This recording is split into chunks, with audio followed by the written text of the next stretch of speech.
Hey y'all, join me for some February goal setting. So today I'm going to set my goals for February. It's the first day of the month.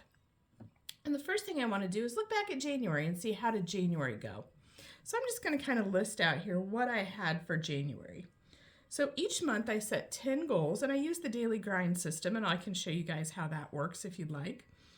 But for my 10 goals for January, one of them was I start using the Calm app, and I started using Talkspace. So each day I wanted to try to do something with one of those two apps on my phone. I had a yoga challenge that I wanted to try. I will say that one did not go quite as well. As much as I love yoga, I wanted to try to push myself to do something every day, and I found this really good beginner yoga challenge. Charlie Follows is the name of the YouTube channel that did that, and I can link it below, and it's great. I highly recommend. I just realized that doing yoga every day actually kind of starts to hurt my hips after a while, so I did kind of fall off on that. And then each month I try to do something to kind of embrace that month. So for January, because it's cold and icky and usually kind of a depressing month, I decided to focus on some hygge each month. So that is actually a Danish practice of embracing the season, and I have this little book here, and I can link this as well. I got this off of Amazon. I highly recommend it. It's just a really cute little book with ideas on how to embrace the season.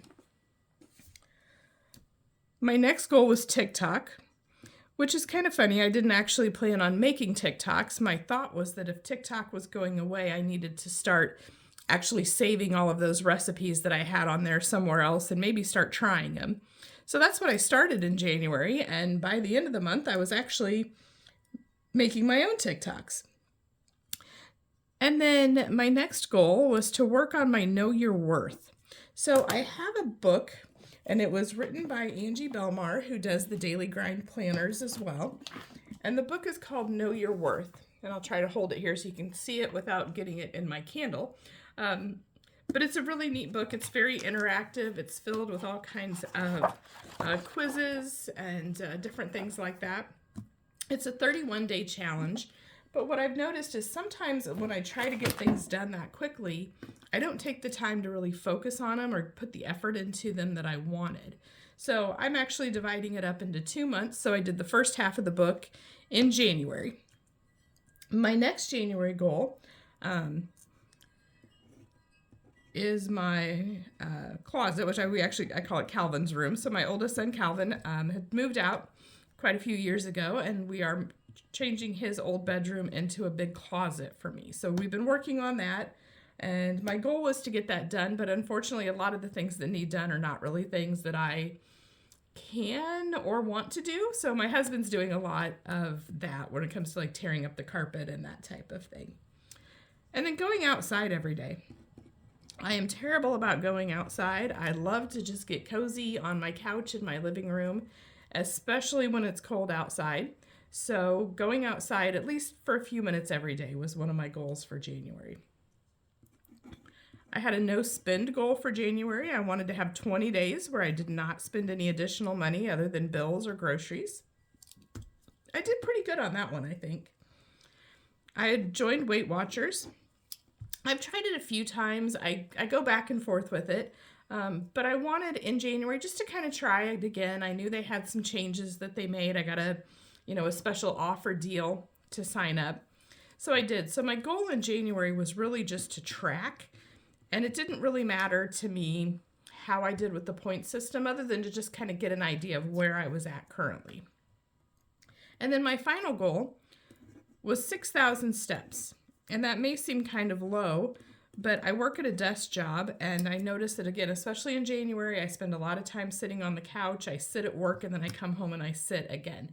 So my goal for January then was to try to be consistent with those steps. And I think my goal was 31 days with that one. I try to make all of my goals measurable somehow, and usually it has to do with how many days I'm going to do each of these things.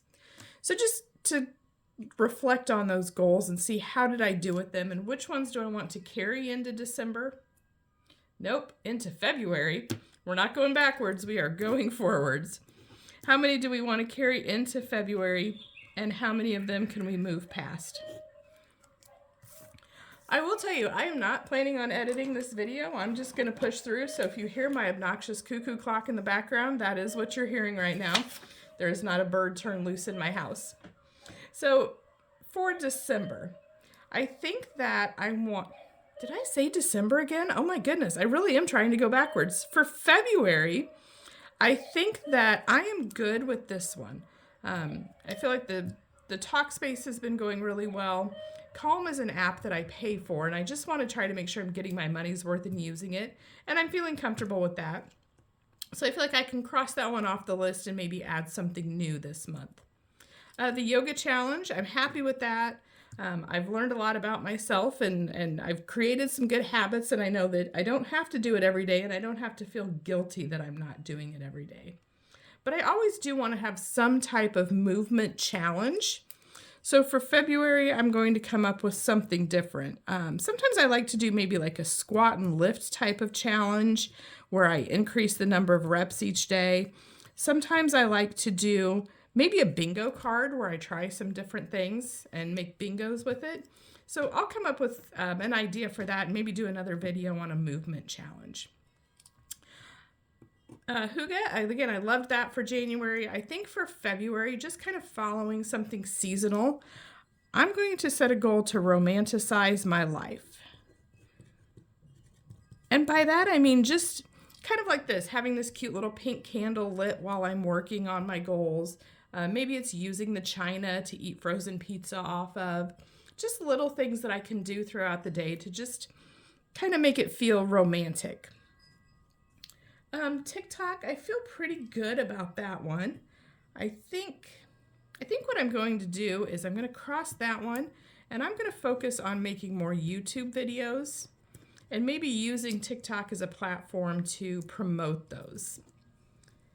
The Know Your Worth, I'm going to go ahead and carry that over. I've got the second part of the book to do. Calvin's room, we're wrapping that up. Like I said, right now, most of it is not things that I can really do.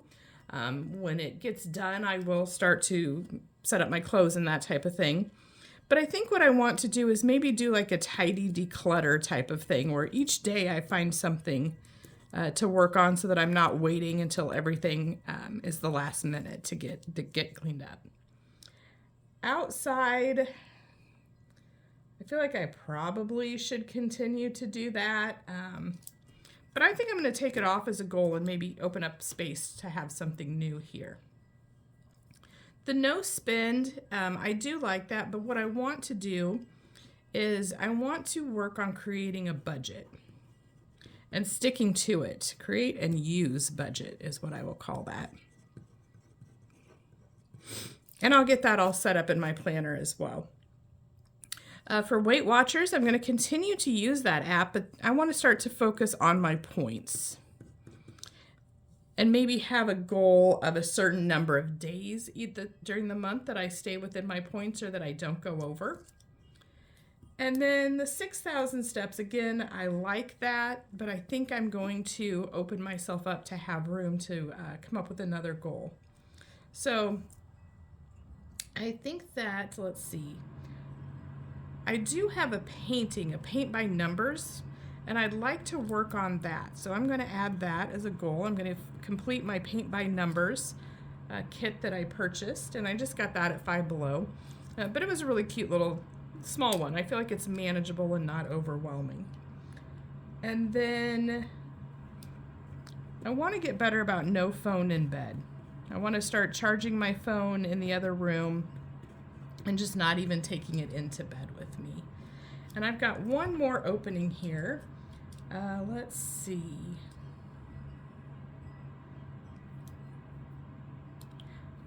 I don't know off the top of my head what I want to do for that one. So let's do this. Let's take a look at our life categories and see how that comes into play. So of the different life categories that we have, let's see, there's career, there's romance,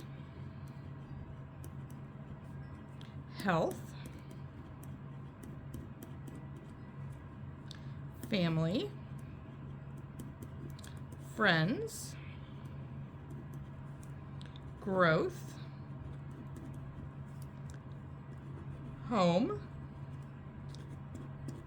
finance, contribution to others, and creativity. So we have, romanticizing life. I think that kind of ties in with romance as well. So we'll say I've got some for that. I've got some health goals with my Weight Watchers and my activities. I don't really have any family or friend goals, but I feel like that's good. I've got 3 grown kids. I keep in contact with them and my friends, so I'm pretty happy with that. Growth. I actually do have, let's do that. I feel like kind of having a cozy February and some reading goals. So we'll set some reading goals. I have a nonfiction book that I have borrowed from somebody that I do need to get read so I can get it back to him. So I'll put that on my list. The book is called Good to Great, and it was recommended by one of the higher ups at my company, and so I want to read that and get it back to him. He gave me his copy of it. And then I do have, this is an example of an annual goal that I do need to focus on breaking it down into smaller pieces to make sure that I do complete it. So my goal for 2025 is to read 36 books, which is an average of 3 books a month. And I know that in January I only finished 2. I actually have 2 other books that I started, but they didn't get finished. So I don't know if I want to say maybe in February I read 4 books, or if I just want to focus on finishing this book. But that's definitely going to be one of my goals. So I have my 10 goals set out for February, and that's how I focus on my goals each month.